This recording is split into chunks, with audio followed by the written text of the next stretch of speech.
Petrol और diesel ऐसी चीज़ है कि जो हर आदमी को हर दिन लगती ही है, चाहे वो काम पे जाने वाला एक साधारण मजदूर हो, कामगार हो, सरकारी कर्मचारी हो, उद्योगपति हो या व्यापारी हो, चाहे नेता हो।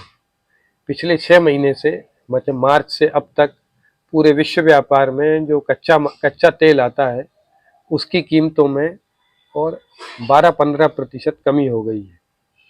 लेकिन अभी तक हमारे को पेट्रोल डीजल के दामों में कटौती नहीं मिली है।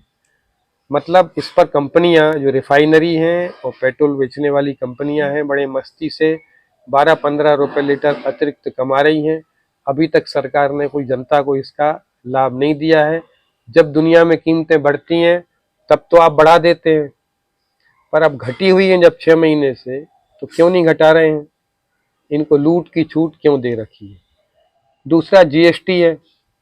7 साल पहले जब ये लागू हुआ तब से लेकर अब तक कई गुना सरकार का रेवेन्यू इससे हो गया, लेकिन जनता को उसको फायदा मिलना चाहिए। आपका टैक्स इनकम बढ़ रही है तो कम से कम राहत दो, टैक्स की दरें उसकी जटिलताएं कम करो। व्यापारी भी शुरू से परेशान है, परेशानियां बताओ तो उसका एक किस्सा सुनिए आप। वित्त मंत्री निर्मला सीतारमण का कोयम्बटूर तमिलनाडु में दौरा था। वहाँ वहाँ के जो उद्यमी और व्यापारी हैं उनके साथ उनकी मीटिंग थी। उस मीटिंग में वहाँ पर जो तमिलनाडु के सबसे प्रसिद्ध अन्नपूर्णा रेस्टोरेंट है उसके जो मालिक हैं श्रीनिवासन जी, जिन्होंने एक साधारण रेस्टोरेंट से मेहनत और अपनी ईमानदारी से जनता का भरोसा जीत करके पूरे तमिलनाडु में और अन्नपूर्णा रेस्टोरेंट की एक श्रृंखला खड़ी की। बड़े सम्मानीय व्यक्ति हैं वहाँ पर वो।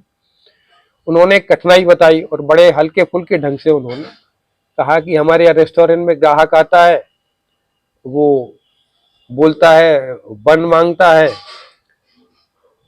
और तो और क्रीम मांगता है अलग अलग। क्यों? क्योंकि बन पर जीएसटी है नहीं, और बन पर यदि क्रीम लगा के हम देते हैं तो उस पर जीएसटी 18% हो जाता है, उसके रेट बढ़ जाते हैं। इसलिए ग्राहक ऑर्डर देते हैं बन का अलग और क्रीम का अलग।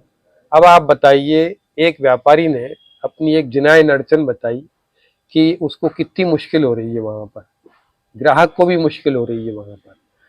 तब सीतारमण दीदी ने तो कुछ नहीं कहा, लेकिन बाद में उनकी इस आपत्ति को गलत रूप में लिया। वहां के बीजेपी के नेताओं ने उन पर दबाव डाला और दूसरे दिन उनको वित्त मंत्री से व्यक्तिगत मिलकर के क्षमा याचना के लिए मजबूर किया।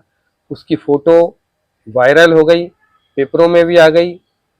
तब जाकर के पूरे तमिलनाडु में उसको लेकर के लोगों में गुस्सा आया कि क्यों एक व्यापारी को अपनी कठिनाई बताने पर और माफी मांगने के लिए मजबूर किया गया, उसकी गरिमा का हनन हुआ।